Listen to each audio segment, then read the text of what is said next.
What's up, combatants, and welcome back to another installment of the complete history of Mortal Kombat. In my last video, we took a look at MK9's story, with the timeline being rebooted and Shao Kahn's defeat at the hands of Raiden, empowered by the Elder Gods. Today we're going to take a look at the Netherrealm War in the new timeline, as Shinnok invades Earth and the events that ensued after. This story is seen at the beginning of Mortal Kombat X via flashbacks, but there is also a lot that happens prior to what we see in Mortal Kombat X. Before we dive in, if you'd like to learn more about Mortal Kombat lore and story, make sure you subscribe to MK Temple and click the bell to get notifications every time a new video posts. After Shao Kahn's defeat at the end of Mortal Kombat 9, we see Shinnok and Quan Chi plotting their eventual attack on Earthrealm. Chi and Shinnok had manipulated Shao Kahn, knowing that he would face the wrath of the Elder Gods. Kahn's destruction not only took him out of the picture, but during his onslaught, a number of warriors were killed and reborn as revenants controlled by Quan Chi. One thing that wasn't really touched upon in MKX was Sub-Zero being a human revenant after being turned into a cyborg in Mortal Kombat 9. The MKX comics gave us an explanation. Chi realized Cyber Sub-Zero still possessed a soul, and explained that his soul now belongs to the Netherrealm. Chi destroyed Sub-Zero's cybernetic body and claimed that he doesn't trust technology and prefers blood and sorcery. Using his powers, he then restores Kuai Liang's human form. 2 years after Shao Kahn's invasion, Shinnok invaded Earthrealm and the events known as the Netherrealm War began.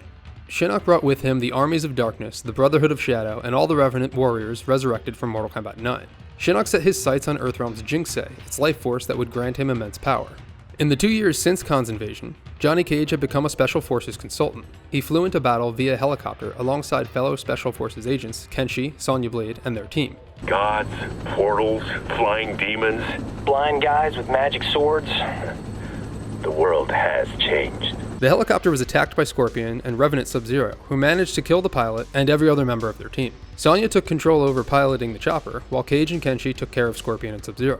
Johnny's fight with Scorpion made its way onto the streets of the war-torn city, while Sonya managed to land the chopper as safely as she could. Cage successfully defeated both Scorpion and Sub-Zero before coming to Sonya and Kenshi's aid.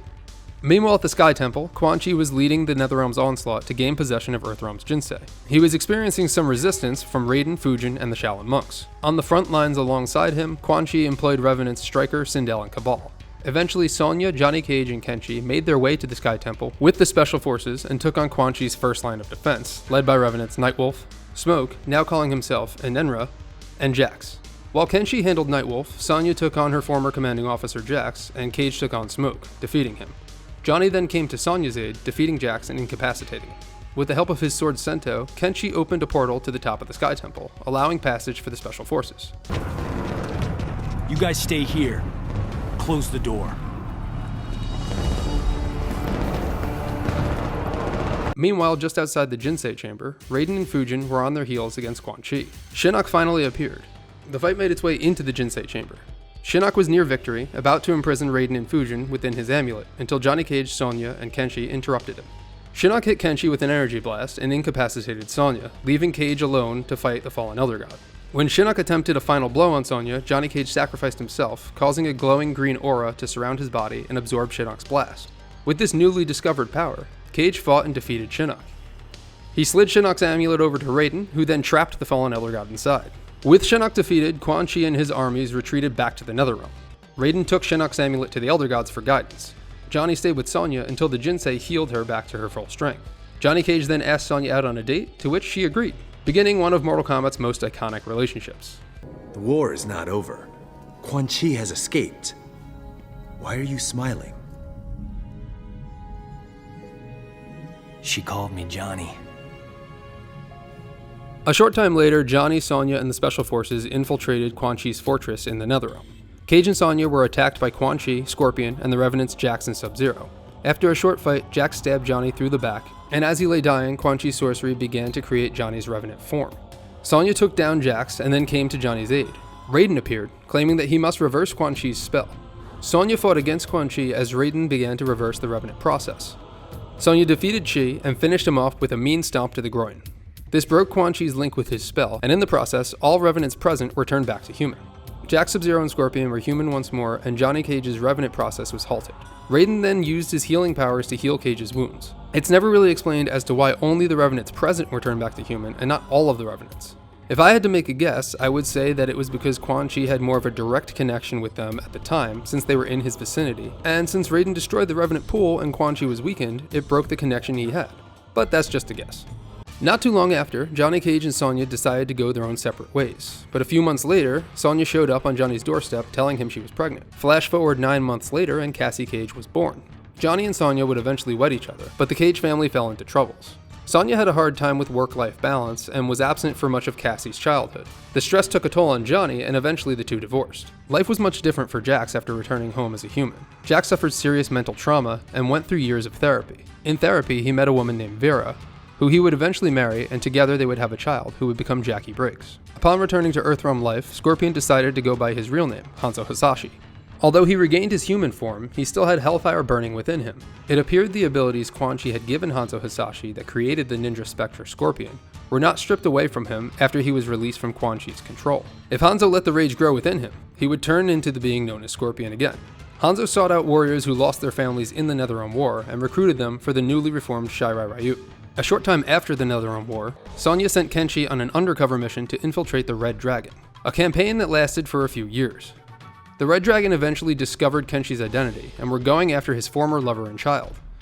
Kenshi caught word of this and immediately sought out Suchin, his former lover, to get to his son before the Red Dragon did, but it was too late. Suchin had been slain by the Red Dragon. Fortunately, she sent her and Kenshi's son, Takeda, away to the next town over. Kenshi talked with Suchin's neighbors and was able to find Takeda. Kenshi and Takeda had the Red Dragon hot on their tail as they made their way to the Shirai Ryu temple. They became surrounded by Red Dragon, led by Su Hao. Kenshi put up a fight, but things were looking grim. Just before Hao could end him, Scorpion showed up, killing one of the Red Dragon thugs, as well as Su Hao. The rest of the Shirai Ryu clan appeared, and the Red Dragon retreated. Kenshi asked Hanzo to take Takeda under his wing and train him as a Shirai Ryu. Kenshi needed to continue his mission against the Red Dragon, and knew that Takeda would be safe in the protection of the Shirai Ryu. Kenshi lied to Takeda, telling him his mother died from an accident. Kenshi believed that if Takeda knew the truth, he would try to enact revenge and search for his mother's killers. Shortly after Shinnok's defeat, Raiden visited with the Elder Gods, seeking their guidance for how to handle Shinnok's amulet. The Elder Gods told Raiden that the amulet could not be destroyed, as doing so would release Shinnok. Instead, they sealed the amulet away in a dark dimension. The only way for him to be released would be with the 6 Kamidogu, 6 daggers that would enact as keys to bind Shinnok's amulet to the dark dimension. The only way to retrieve the amulet would be through the power of the 6 Kamidogu. The Elder Gods gave the daggers to Raiden. Raiden spread out the Kamidogu daggers and placed them in the trust of great warriors. Raiden kept the Kamidogu of Order under his own guidance within the Sky Temple. Jax received the Kamidogu of Earth, to which he kept hidden away on his farm. The Kamidogu of Outworld was entrusted to Kotal Khan, the Aztec warrior who was fighting in an Outworld civil war for the right to rule the realm. The Kamidogu of Chaos was given to the Kang Temple of Shaolin monks and was being guarded by Shujinko. The Kamidogu of Edenia was given to Scorpion and being held in the newly reformed Shirai Ryu headquarters. It is uncertain who Raiden gave the final Kamidogu to, the Kamidogu of the Netherrealm, but somehow it fell in the hands of the Red Dragon. Raiden sent Sub-Zero to retrieve it, only to find it had been stolen by Kano, who used its powers against Sub-Zero to corrupt him. A corrupted Sub-Zero held onto this Kamidogu for years to come. This story will be touched upon more in my next complete history of MK video. After Quan Chi's defeat within his fortress, the sorcerer went into hiding for years. Quan Chi sought out the cleric of Chaos Havoc and cut a deal with him. Quan Chi would bestow powerful blood magic upon Havoc, and in return, Havoc would help Quan Chi retrieve Shinnok's amulet and release his master. Hey, thanks for watching my video. In my next video, we'll go over the beginning of the Outworld Civil War and the events that brought upon the Reiko Accords. If you enjoyed this video, it would mean a great deal to me if you could give it a big thumbs up. And as always, if you like learning more about Mortal Kombat lore and story, please subscribe to my channel, MK Temple, if you haven't already, and click the bell to get notifications every time a video posts. Thanks again, and I'll see you next time.